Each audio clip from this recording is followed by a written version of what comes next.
and please take your seats for the last event.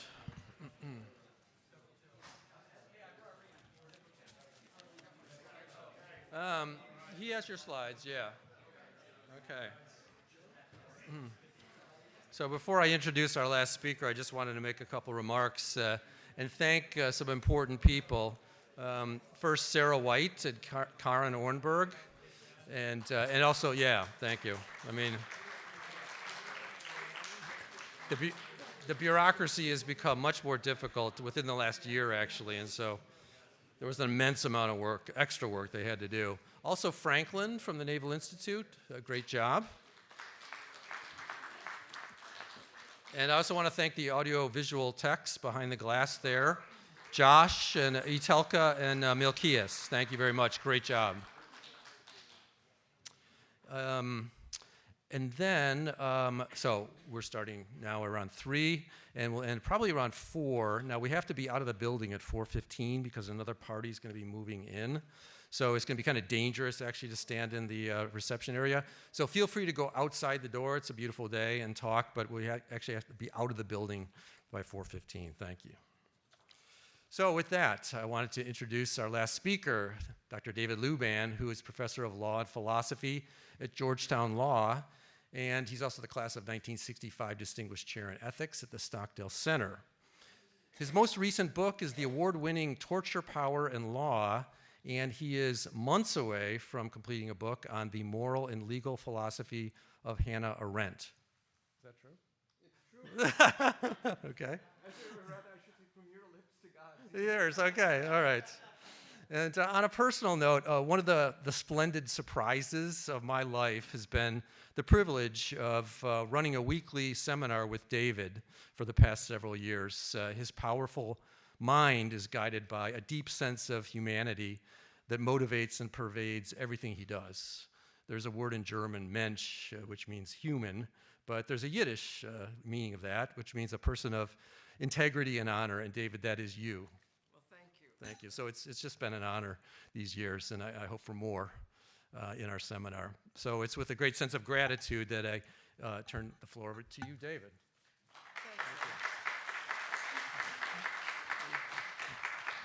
Is that your phone? No, that's not my phone. It's somebody's phone. Okay, I want to,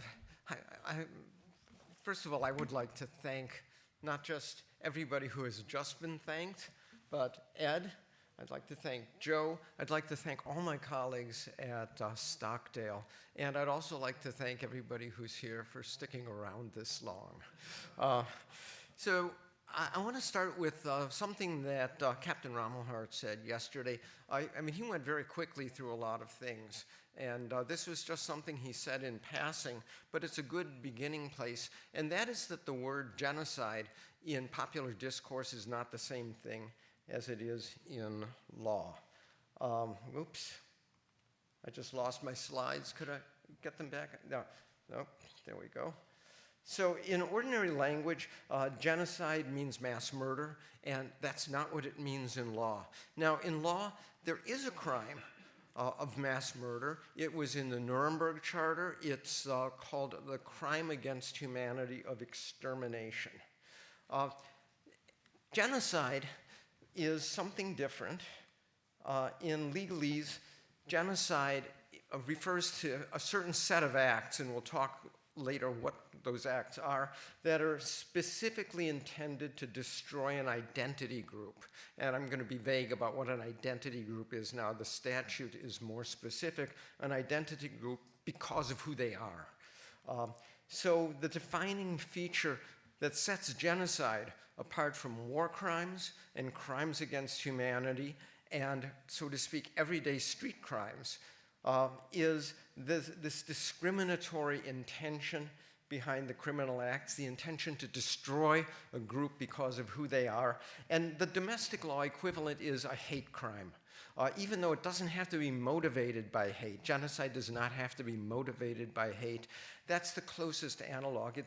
So the thing to keep in mind is that in law, the distinguishing feature that makes a genocide lies not in the particular acts although those are important, but in the intent to destroy a group. Now, I want to do 4 things in this talk. I want to talk a little bit about the history of how this concept originated and got into law. I'm going to say a little bit about the theory behind why we need a separate crime of genocide over and above this crime against humanity of extermination. Then I want to go through some of the legal details of what exactly the law of genocide is, and finally, just discuss a couple of high-profile recent genocide cases, and these involve Russia, Ukraine, and the Gaza war, and these are in various courts right now. So let's start with the history, and the place I want to start is with the Armenian genocide of 1915 and 16, in which the Ottoman Turkish forces killed or through abuse caused to die somewhere between 600 to 664,000 is the low estimate, up to 1.2 million Armenian members of their Armenian minority group. So there was some talk after World War I of prosecuting the Turkish architects of this for what was then called a crime against humanity. That effort was actually derailed by the United States. And the United States representative said, sorry, that crime is not on the books yet. You can't try people for a crime that wasn't on the books at the time they committed it. So that effort got scuttled. Let's fast forward to the year 1921. On the streets of Berlin, a young man named Soghomon Tehlirian, who you see on the left, murders Talat Pasha, who was one of the architects of the Armenian genocide on the streets of Berlin. And he's actually celebrated as an Armenian national hero. This is Fresno, California, which has a large Armenian community. And this is a monument to Soghomon Tehlirian. And just reading it in part, this monument has been erected by the Armenian people in memory of Soghomon Tehlirian, the national hero who, on March 15th, 1921, brought justice upon Talat Pasha by murdering him on the streets of Berlin. Tehlirian was actually acquitted by a German court on what is the equivalent of temporary insanity grounds. I think that it's pretty clear that it was more on grounds of sympathy. Now, let's move from the streets of Berlin 600 miles to the northeast, to the city of Lviv, in what's now present-day Ukraine. I believe it was in Poland at the time. And there is a young law student named Raphael Lemkin, who goes to his professor, who reads about this murder, and says, I don't understand. There's a law against one person murdering another person, Tehlirian murdering Talat Pasha. Why isn't there any law against murdering 1 million people? That is most illogical. And Raphael Lemkin makes it his lifetime career to get that kind of a law on the books. And he's becomes a very accomplished lawyer in Poland, and is working in international circles to get a new crime on the books, which he called barbarism. But the nations of the world are not biting. They're not interested in that.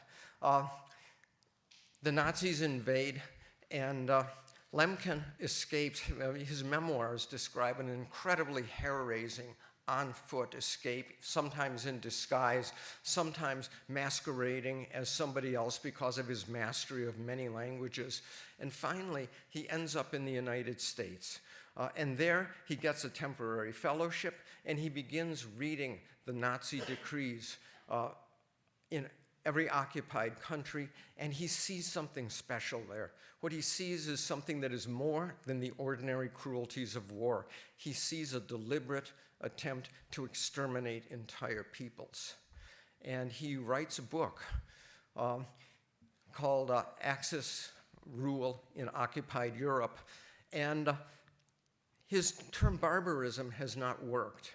He thinks he needs a new concept, something that'll be memorable, and he uses his mastery of languages. Genos is Greek for a tribe, side, like homicide, suicide is murder, genocide.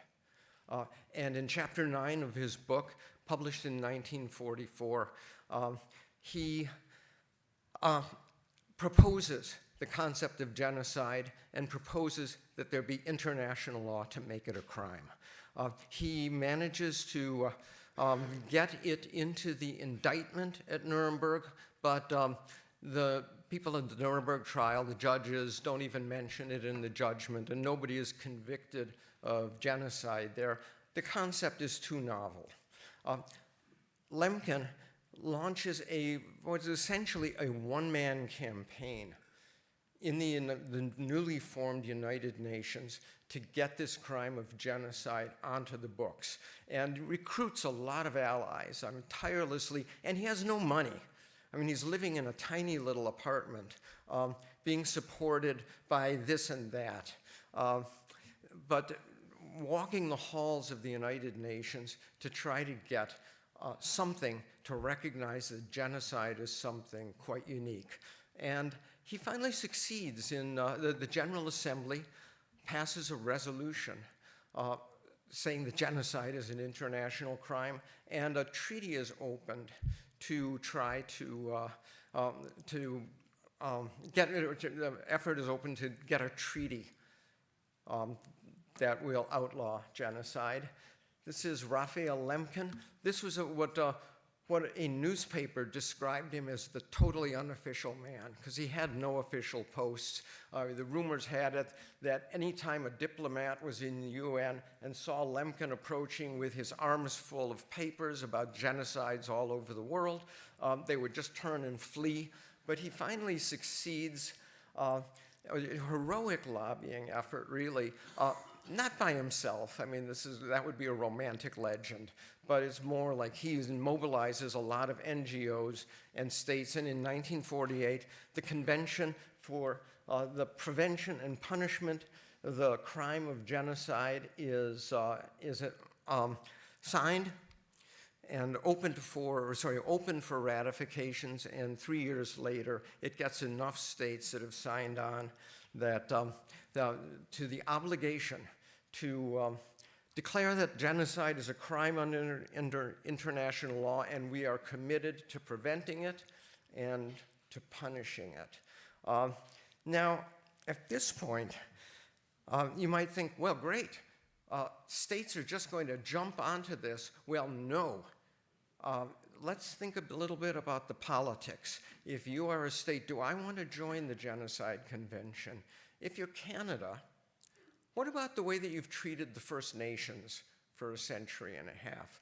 Do you want to be denounced for genocide? Ukrainian refugee groups immediately denounced the Soviet Union for genocide.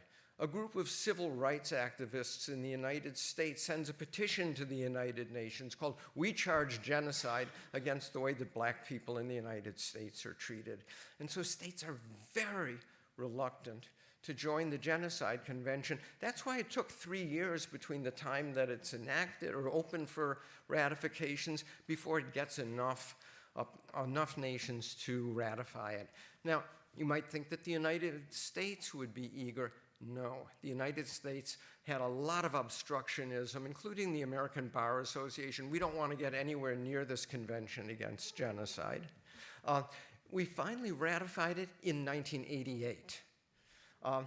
In the meantime, sorry, I'm not there yet. It was almost a coincidence. It was because President Ronald Reagan made a state visit to Germany, and he later went to a German military cemetery and laid a wreath. And it turned out he was laying the wreath on the graves of SS men who had been involved in the Holocaust. And there was a lot of blowback, and President Reagan decided to throw his political weight, his political influence behind the effort to finally get the United States to ratify the Convention Against Genocide, which we did. Now, in the meantime, a lot of states are still holdouts. Now, the Rome Statute of the International Criminal Court, which came online in 2002, also makes genocide an international crime. That has 125 states that have joined. The United States has not. But there's still holdouts. So here's, if you want to look at what the treaty law is, 41 states have not yet joined the Genocide Convention, 68 haven't joined the ICC, and a dozen states, including the two biggest ones are Indonesia and Thailand, have not joined either one. There is an advisory opinion by the International Court of Justice from 1951 saying that the law against genocide is customary international law binding on all states. But I think looking at state behavior, are we going to join this thing or not, is actually a more realistic sense of what the politics are. And there was a certain watering down of the convention. For Lemkin, it was extremely important that cultural genocide be included, but he lost. So cultural genocide is not in the Genocide Convention. It is a very live issue now. In the last week of the first Trump administration, Secretary of State Pompeo declared that China was committing genocide against the Muslim minorities, including the Uyghurs, in Xinjiang province. And it's pretty clear that the re-education campaign, which China called an anti-terrorism campaign, but involved hundreds of thousands of people being sent to indoctrination camps, was an attempt at, if it's genocide, it's only cultural genocide because it didn't involve the destruction of the group. It involved an attempt to change their culture around. The Ukrainians believe that Russia is committing cultural genocide now. This was dear to Lemkin's heart, but it's not in the Genocide Convention. Another thing that's not in the Genocide Convention is that trying to exterminate a political group is genocide, because states think, does that mean if we murder everybody in the opposition party, we're going to get charged with genocide? No, no, no, no, no. We don't want that. So there was a lot of reluctance. This is one of my heroes. I'm from Milwaukee. This was my senator. He vowed that he would give a speech every single day in the Senate in favor of the U.S. ratifying the Genocide Convention. And in his career in the Senate, he never missed a Senate sitting and gave these 3,211 speeches urging it. A little bit of nasty partisan politics. He was not invited to the White House for the final U.S. ratification of the Genocide Convention. Now, let's talk a little bit about what the theory is behind making genocide a separate crime from extermination. Now, in the last session, Mike Robillard said he's a little bit suspicious of groups because there's something spooky about groups, right? If you got a basketball team, do you have six players on the floor, 5 human beings plus a team? Well, why should you say that the group matters as such? Isn't that groupthink? And in fact, when Lemkin was in the United Nations lobbying for the Genocide Convention, he found that his opponents included those people who wanted to get binding individual human rights law on the books. Now, partly this was probably because they're competing for attention in the UN, but the principal reasons were, first of all, well, isn't this groupthink exactly the kind of thing that was the racist thought that went into genocide? Do we want to encourage people to think about groups first and then individuals? And there was also this sense, just that the groups are a kind of metaphysical entity that are suspicious. So Lemkin had a theory, and let's just talk about what Lemkin's theory is. I'm going to call it the world civilization theory. The world, this is a direct quote from his book, the world represents only so much culture and intellectual vigor as are created by its component national groups. For him, national is the main focus, but he would include the others, ethnic, religious, and so on. Essentially, the idea of a nation signifies constructive cooperation and original contributions based upon genuine traditions, genuine culture, and a well-developed national psychology. The destruction of a nation, therefore, results in the loss of its future contributions to the world. And then he goes on in an article, says, our whole cultural heritage is the product of contributions of all peoples. We can best understand this if we realized how impoverished our culture would be if the so-called inferior peoples doomed by Germany, whoops, what just happened there, such as the Jews, had not been permitted to create the Bible or give birth to an Einstein, a Spinoza, if the Poles had not had the opportunity to give to the world a Copernicus, a Chopin, a Curie, the Czechs, a Hus and a Dvorak, the Greeks, a Plato and a Socrates, the Russians, a Tolstoy and a Shostakovich. What would the world civilization be if these inferior groups had been stamped out? Now, I think that there is some problem with the world civilization argument. One problem is that it almost comes close to suggesting that a group that never produced somebody who was internationally recognized as a poet, a novelist, a painter, a religious figure, a great scientist, or a great philosopher, who cares about them? I don't think that's what Lemkin meant, but it does seem like that's a possible problem. A second is this idea that there is such a thing as a national psychology, which I think is just a deeply dubious idea.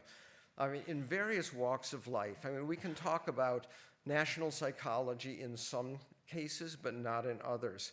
To me, Shostakovich's music sounds very Russian, and I couldn't imagine it coming from anybody but a Russian. Maybe Chopin's mazurkas, their Polish dance. Madame Curie's science, there's nothing particularly Polish about that. And in fact, she did all of her work for 50 years in Paris. So maybe it was that if the French were eliminated that we lose Madame Curie. There's something odd about that. And also just the idea that there is a unified world civilization seems a little bit dubious. Now, I'm not going to say a lot about the theories, but I just want this let this just be a marker for the beginning of a deeper conversation. We'll now turn to an alternative theory, which is of the person that I've just finished writing a book about, Hannah Arendt, a great German Jewish philosopher, also a Hitler refugee who, in her colorful career at one point, busted out of a concentration camp in France to make it to the United States. And she attended the trial of Adolf Eichmann in Jerusalem, who was one of the architects of the Holocaust, and wrote a book about it called Eichmann in Jerusalem, subtitled A Report on the Banality of Evil. And this is a famous phrase because she suggested that Eichmann was not a fanatic or a monster. He was just an organization guy with no thought and no imagination. And her idea, she borrows a phrase from the French prosecutor at Nuremberg who called the Holocaust a crime against the human status. And the way that she understands it is that the human status is diversity of cultures, diversity of groups. An attack on human diversity as such, that is upon a characteristic of the human status without which the very words mankind or humanity would be devoid of meaning. So instead of a world civilization, which you might think of as a tapestry, what we have here is an idea of a patchwork quilt, that human creativity, the thing that makes us different from animals, that gives us human status, is precisely that we create different cultures, different languages, different art, different to within certain extent codes of values, and that kind of diversity, which genocide is an attack on, is what makes it a crime against the human status. Now, at this point, I'd like to turn from the theory. Now, these are very incomplete arguments I'm laying out here, and you might have a million objections coming to mind, but I just want to plant them as markers for a conversation that I think would be worth having. Let's start talking about what the law of genocide says. So here's how the Genocide Convention defines genocide. Any of the following acts committed with intent to destroy in whole or in part a national, ethnical, racial, or religious group as such. So I want to just piece this apart. It's a big glop of language, and see what the various pieces of it mean. The first thing you should notice is which groups are protected against genocide. National groups, ethnical groups, racial or religious. For reasons that I mentioned, political groups are not protected. I'm assuming, this is my cynical side, that it's because states did not want to be accused of genocide if they murder the political opposition. Maybe there's a nicer explanation than that. What's interesting is that a lot of countries have adopted their own laws against genocide that are modeled on the Genocide Convention, but that include a lot of other categories of groups as groups protected against genocide. So there is some local variation that expands this definition. So let's just look at what this means. Now, in criminal law, the typical analysis of a crime is that it's a bad act accompanied by a guilty mind. Actus reus means bad acts. Mens rea means guilty mind. Now, what's a guilty mind? It means you did it intentionally, or you did it knowingly, or you did it recklessly, or you did it negligently, or variations on that. So it's the mental state with which you did it. You had to have known what you were doing. You had to have intended what you were doing. So those are the guilty mind elements. But let's just look first at the actus reus, the bad acts that we're talking about with genocide. First is killing members of the group. That's the obvious one.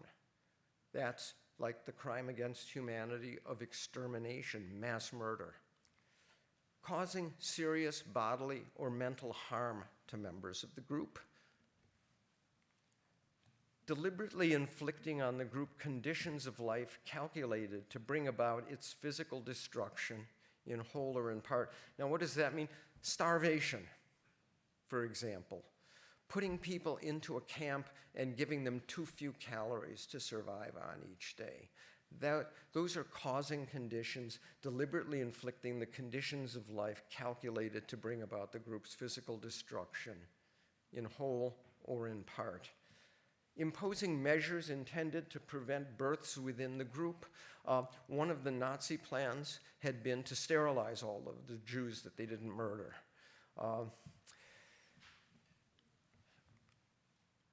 Forcibly transferring children of the group to another group. So these are the actus reus crimes of genocide.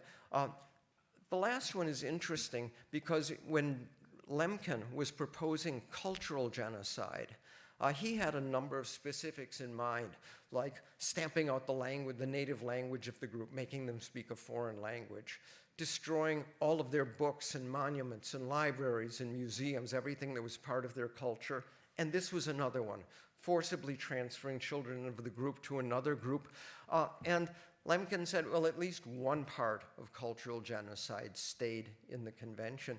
And one of the things that's interesting about this that you should notice is that the last one especially doesn't have to be done violently at all. So when we think about genocide as mass killings, if instead you transfer all the children out of the group nonviolently and adopt them, say, as children in the conqueror group, that's genocide too. So genocide does not always equate to physical violence, but it does equate to the destruction of the group. So, genocide means any of the following acts. Now, here we're focusing on the guilty mind. It's a form of intent is the guilty mind here. what lawyers call specific intent, which means not just did you intend your action, but do you intend it for this purpose? Specific with intent to destroy, in whole or in part, a national, ethnical, racial, or religious group as such. So we've got to have this intention to destroy before a killing is genocide. Now, this is an interesting point of international criminal law. A killing could be a war crime. A killing could be a crime against humanity. A killing could be genocide. And it depends on other factors than the fact that it's a killing that make it one or the other. Or it could not be an international crime at all. It could be a street homicide, in which case it's not the business of international law to regulate it. So let's just focus. First of all, there's the intent to destroy a group. Second, what does as such add to the intent to destroy a group? Well, as such, I take it means destroying the group because of who they are. Destroying the Jews because they're Jews. Destroying the Tutsis because they're Tutsis. That's what the as such means. Because it could be that an attack that in fact destroys a group is not intended to destroy the group as such. You could imagine a warlord who is not particularly interested in destroying a group, but who says, gosh, this group, they're on the territory where I want to steal all the minerals. So I'm going to go in and kill them all.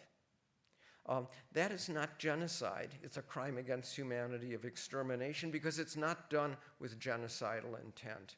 It's not done with a good intent, but it's not done with genocidal intent. And they're not after the group as such. He would have killed anybody who was getting in the way of his grabbing the blood diamonds. In whole or in part, well, why is that there? One of the thoughts was, look, Hitler was not trying to kill all the Jews in the world. He wanted to kill all the Jews in Europe. Would we say he therefore wasn't guilty of genocide? So you have to have in part, but that raises a question. How big is a part? And that's something that law has wrestled with. I think that everybody who has written about this, courts that have judged it, have said it has to be a substantial part. Well, what's a substantial part? In the US genocide statute, we define it in terms of numbers. It has to be of a numerical size so big that if you got rid of that group, the rest of the group would no longer be viable in the country. That's our definition. International law has treated the in part differently, and that emerges from the Balkan Wars, and in particular, from the massacre in 1995 in Srebrenica, when the Bosnian Serb militia, the Drina Corps, came in, separated out the men and boys from the women and young children, murdered 8,000 men and boys, transferred the women and children away from the town of Srebrenica. This was probably the single biggest crime in the Balkan Wars. Now, they were able to capture the deputy commander of the Drina Corps. The actual commander, Ratko Mladic, was captured many years later and is now serving a life sentence for genocide. But this was the first genocide conviction in the International Criminal Tribunal for Yugoslavia. Was Major General Radoslav Krstic, who was the deputy commander of the Drina Corps. And he was eventually convicted of genocide. And the question was, how is this genocide? It's the murder of 8,000 people out of a population, a Muslim population of 2 million. 8,000 out of 2 million. What makes that a substantial part? The numbers don't do it. What the court ended up deciding was that it was the prominence. And the prominence came for two reasons. First was that Srebrenica had been officially declared by the United Nations to be a safe zone. So by murdering these 8,000 men and boys in Srebrenica, it was a signal that was being sent to the entire Muslim population of Bosnia, we gotcha. you're not getting away. Second was that the project of ethnically cleansing Bosnia, that is, driving all of the Bosniaks, the Bosnian Muslims, out, so that we could have a Serb republic, the Republika Srpska, Srebrenica was geographically located where that would be impossible. And here you can see this is a modern day map where Srebrenica is in the east. This is the map at the time, and you can see that the blue was going to be the Republika Srpska, if I'm pronouncing it right. And Srebrenica was in the way. So destroying the population in Srebrenica is part of this entire project. So the court ends up saying that it's because it's so prominent, that's enough to make it a substantial part. And there were other cases that said, more or less, the numbers don't matter. There was a case in the ICTY called Tolemir, in which the murder of 3 leaders in a Muslim village was counted as genocide because their leadership role meant that it would be impossible for that village to reconstitute in that part. It was overturned, but that was because they couldn't prove the facts, not because of that legal holding. There is an odd Lithuanian case from a couple of decades ago called Vasiliauskas, in which the murder of 2 partisans, Lithuanian partisans by the Soviets, in 1951 was called genocide because the court said these partisans are the emblem of the Lithuanian people and they're trying to destroy it and replace it with Homo Sovieticus. So numbers matter, but they're not the only thing that matters. Now let me talk a bit about the current cases. There are 2 cases of genocide before the International Court of Justice right now. Now, the International Court of Justice is not the same thing as the International Criminal Court, even though they're both located in The Hague.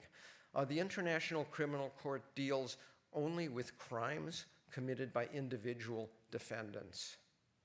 The International Court of Justice deals with non-crimes, but that includes treaty violations. So a genocide case can come to the International Court of Justice, which has, as you can see, 15 judges from all of them from different countries. It can come because of an allegation that a country has violated the Convention Against Genocide. So it's officially a treaty violation. Now, one of the things that the International Court of Justice can do is to impose what they call provisional measures when the case first comes to the court. And a provisional measure, think of it as being like an injunction or a temporary restraining order. It's an order from the court, stop the conduct, freeze the status quo until we can actually hear the full case. Now, full cases before the International Court of Justice are incredibly slow-moving. They take years, sometimes more than a decade. So the merits of the case, of these genocide cases, will probably drag out for years and years, and nothing might come of them. But in 2 cases, one of them Ukraine and Russia, one of them Israel in Gaza, have had hearings for provisional measures. Now, how do these get in front of the court? It's because of one piece of the Genocide Convention. Ordinarily, states don't have to come before the International Court of Justice. They have to consent to have their dispute brought before the court. And obviously, states that are being accused of genocide are never going to consent. But if they have joined the Genocide Convention, one portion of it, the Article 9, says if there's a dispute about it, you have to take it to the International Court of Justice. So let me just say a little bit first about Ukraine. When Russia invaded Ukraine, it issued a statement about why it was justified in the invasion. And anybody who has read the statement will know that it is, to use the technical legal term, BS. One was that We are doing it in a collective self-defense of the Donetsk and Luhansk People's Republic, which were regions of Ukraine that declared independence 2 days before the invasion. And then Russia immediately signed an agreement saying, we'll defend you. Okay, that's one. The second was the encroachment of NATO. The third was certain culture war issues. The West, they were warring against us. They want to bring in these weird gender roles and all of that. All of that, by the way, is in the document that was submitted to the United Nations about why it was self-defense. And the fourth was, we're trying to prevent genocide against Russian speakers in Ukraine. There was absolutely no substantiation of anything like genocide. But this turns out, from the point of view of the Genocide Convention, to be an own goal on the part of Russia, because it allows Ukraine to invoke Article 9 and say, let's get this case in front of the International Court of Justice. Now, in addition to that case, which will be going on for years, Ukrainian war crimes prosecutors have been very interested in the possibility of prosecuting Russians for genocide under their own domestic genocide law. So this was on the left photo was this is from the previous administration. You can see Merrick Garland standing with a group of Ukrainian war crimes prosecutors. I actually had the privilege of meeting with this same group of Ukrainian war crimes prosecutors while they were in Washington. And they are very dedicated, very patriotic, and know that they're facing a really daunting task. But one of the things is, you have to understand, these are prosecutors who, war crimes was not something that they had a lot of experience with. I mean, they're ordinary criminal prosecutors, some of them JAGs who are dealing with ordinary military offenses, but some of them civilian prosecutors. And they have to figure out, how do you prosecute? We don't really understand. We don't have a lot of legal doctrine or definitions in our genocide statute. All it says is that genocide is a crime. So what's the law here? And they are very interested in thinking about it. And one of the things that they are most interested in thinking about, let's look at what the genocidal actus reus are that could be charged against Russia. Well, killing Ukrainian civilians. Yes, we know that they have been targeting civilians. Causing serious bodily or mental harm to members of the group? Yes, we know that that's been going on. Deliberately, whoops, lost it again, sorry. Could we get the slides? Yeah, thank you.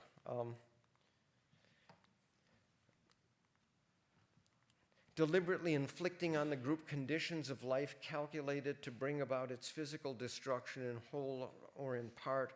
Hold that thought for a moment. The fourth is forcibly transferring children of the group to another group, and there have been a lot of kidnappings of Ukrainian children being brought to Russia for adoption by Russians and Russification.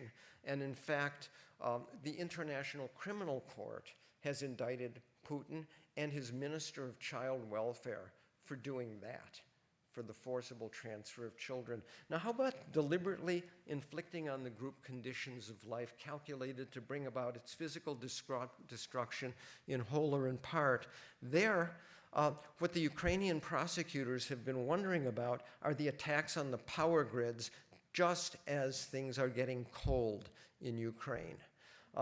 So is this an attack on the power grid? And when you look at the map of where the incidents are, some of them are in areas of hot combat, where you might say that they are a legitimate military target. Some of them are in regions of Ukraine that are far removed from areas of hot combat, and they have no military value to speak of. So is this done in order to destroy a substantial part of the Ukrainian population? For example, elderly people who are very susceptible to disease, to cold, or to hunger might be a substantial part of the Ukrainian population, likewise infants. So if you take out the power grid and are basically freezing people to death, is that deliberately inflicting on the group conditions of life calculated to bring about its physical destruction in whole or in part? That is still an unanswered question. There have been no genocide indictments coming down yet in the Ukrainian courts. Now let's look at the next case, which was South Africa versus Israel. So let me just give a little background. South Africa charges Israel with genocide because of the Gaza war. And there are hearings on provisional measures. Oh, one thing I forgot to mention about the Russia case, the court gave a provisional measure right at the start of the Ukraine war, ordering Russia to stop. The court is toothless. It has no way of enforcing provisional measures. So you have to understand this as being a symbolic gesture, gesture to the international community. Largely, you might think of this as having to do with the information space. And I think the same thing is very likely true with South Africa versus Israel. It was a very symbolically fraught set of hearings. You can see them. There are videos of them that each side had 3 hours to argue. One of the rules of the court is that if you don't have a judge from your country on the court and you are one of the parties, you get to appoint a judge. Israel appointed its former Chief Justice, Aaron Barak, as its judge. Aaron Barak is not only a very great and distinguished jurist, he was a Holocaust survivor who spent 6 months of his life hidden in a false wall in the Kovno ghetto. South Africa appointed Dikong Museneke as its judge, who was a great judge on their Supreme Court. He was also imprisoned as an anti-apartheid activist with Nelson Mandela on Robben Islands for 10 years. So you can see that there is a lot of symbolism being in this case. And the question is, are there provisional measures? Provisional measures here, South Africa was asking for an immediate ceasefire. But think also that what a genocide accusation means. Now, the only reason, one reason that this comes as a genocide accusation is that you can't get it into the court under any other guise.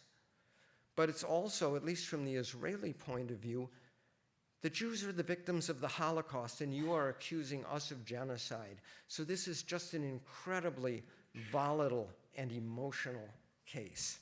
What was going to happen at the hearing?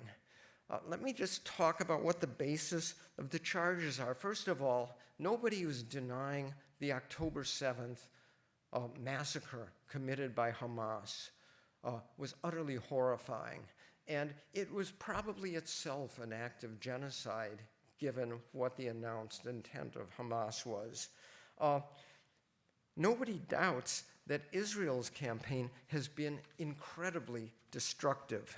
But South Africa was saying it's more than just destructive, it's genocide. And remember that to say that it's genocide means it's done with genocidal intent, to destroy a part of the Palestinian people, namely the Palestinians of Gaza. Now, this is inflammatory, right? What is the evidence for this? And South Africa cites 3 things. First of all, just the incredible level of devastation in Gaza. Now, here you might think, if you completely destroy a place and make it unlivable, and there are civilians there who have no other place to go. Egypt won't let them in, Jordan won't let them in, Israel won't let them in, and they don't want to leave. Is that calculated to destroy them in whole or in part? That might satisfy the actus reus. And one of the features of the legal doctrine is that you might be able to infer genocidal intent just from the level of devastation. That was one of the arguments. The second is a number of high-level Israeli politicians who were engaged in incredibly overt genocidal rhetoric. And I'm talking about cabinet members and the president of Israel and a lot of flame-throwing populists. What do I mean by genocidal rhetoric? Saying they are animals over there, and we have to fight them like animals. Or saying there are no such things as innocent civilians there. So all of this was in the Israeli public space. And the third piece of evidence was videos taken by IDF members of themselves. They were kind of revenge videos is what they were being called, echoing the genocidal rhetoric so that it looked as though what the politicians were saying at home was playing out in the field. And this became such a problem for the IDF that there had to be orders from headquarters to stop posting revenge videos. So that's South Africa's case. Now, what does Israel say as a rejoinder? First of all, and this I think is the most important part, is none of the loudmouth politicians are in the chain of command. None of them.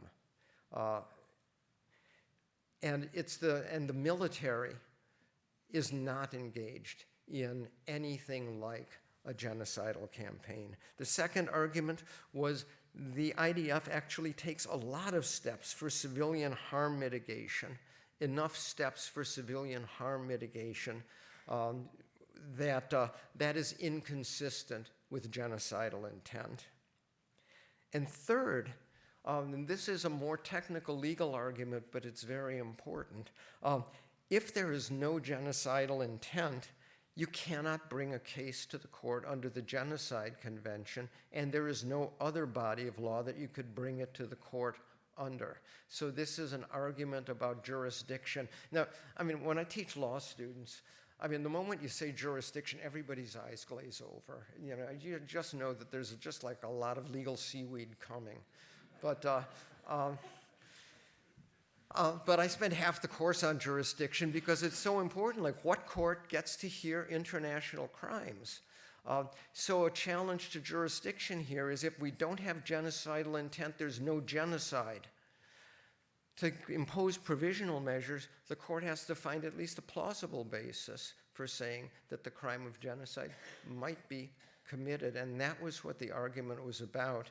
And there were 3 rounds of this, and in each of them, the court did impose some provisional measures, but not the one that South Africa was asking for, which was a ceasefire. The provisional measures were to help get humanitarian aid in, and even the Israeli judge, Judge Barak, voted for that. A second, in the first round, was that one of the crimes of genocide, along with committing it, conspiring to commit it, attempting to commit it, is direct public incitement to commit genocide, which is not only part of the international law, it's part of Israeli law, and inciting genocide in Israel is a capital offense.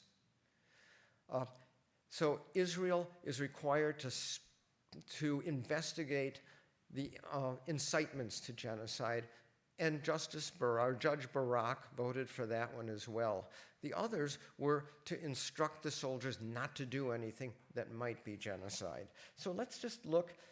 This was the second round of provisional measures, and see what they are. The state of Israel shall take all necessary and effective measures to ensure without delay the unhindered provision at scale by all concerned of urgently needed basic services and humanitarian assistance. And second, to ensure with immediate effect that its military does not commit acts of genocide, including by preventing the delivery of urgently needed humanitarian assistance. So these are provisional measures. This was controversial. There were multiple opinions that the judges gave, some saying this isn't enough, some saying this is too much, and I'll just give you 3 examples. And this is basically just to update you about where this case is.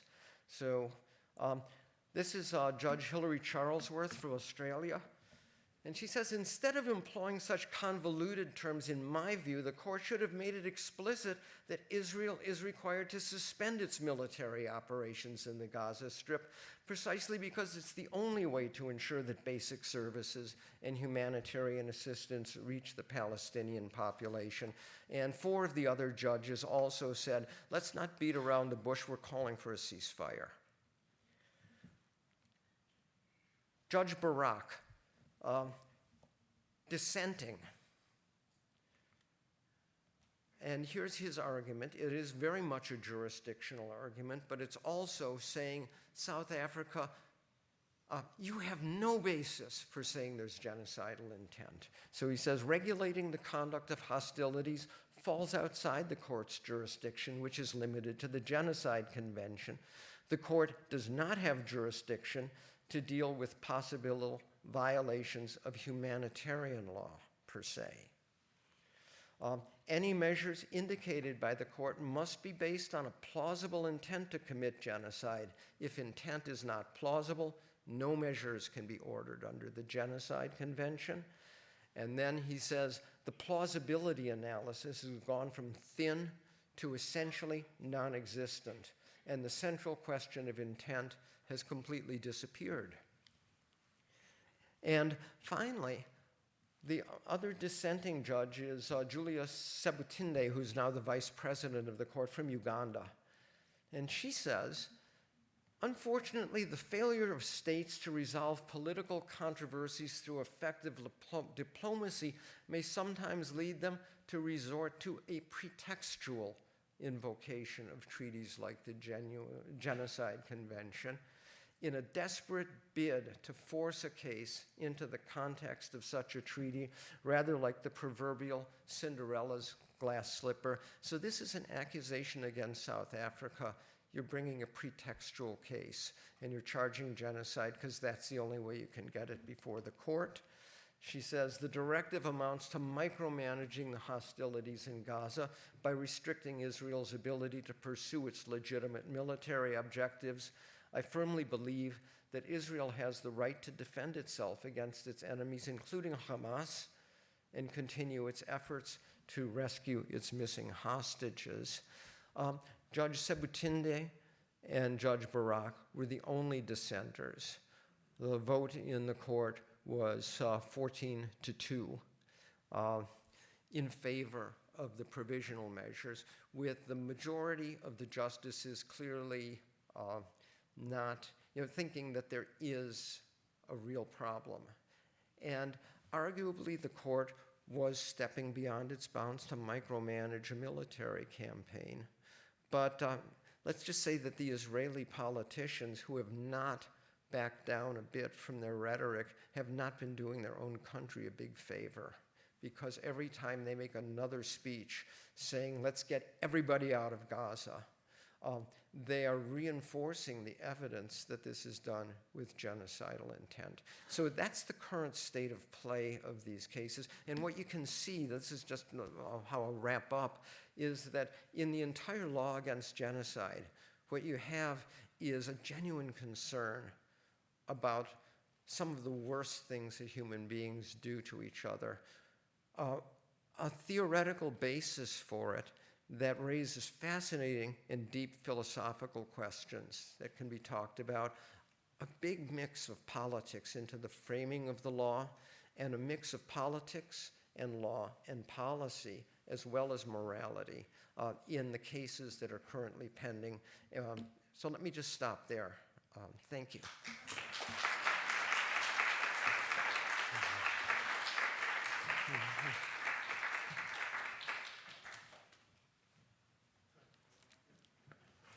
Yeah, is there time for questions?